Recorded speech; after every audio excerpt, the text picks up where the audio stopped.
இந்த வீடியோவில் ப்ளவுஸ்க்கு எப்படி பேட்ச் ரெடி பண்ணுறதுன்னு பார்க்கலாம். அதுக்கு முதல்ல கேன்வாஸில் width 2.1 inches, height 2.75 inches இருக்க மாதிரி மார்க் பண்ணிவிட்டு அதை கட் பண்ணிக்க போகிறோம்.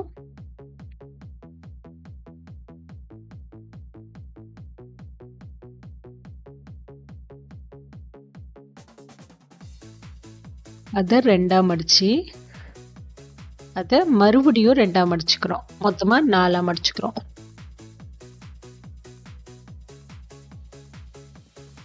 அதுக்கப்புறம் அது ஒரு ட்ரையாங்கிள் மாதிரி மார்க் பண்ணிவிட்டு எக்ஸ்ட்ரா உள்ள பீசஸ் கட் பண்ணிடுறோம்.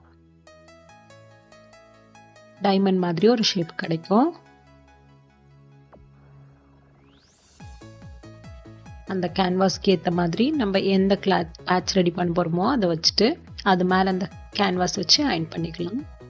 அயன் பண்ணிவிட்டு சைடில் உள்ள எக்ஸ்ட்ரா கிளாத் ஸ்டிச் பண்ணிக்கிறோம். அது ரெடி ஆனதுக்கப்புறம் ப்ளவுஸோட சென்டர் பாயிண்ட் மார்க் பண்ணிக்கிட்டு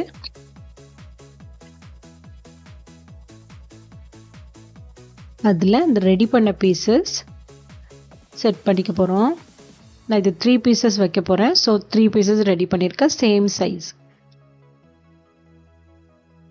இப்போ நம்ம வச்சுருக்க மாதிரியே ஸ்டிச் பண்ணி எடுத்துக்க போகிறோம்.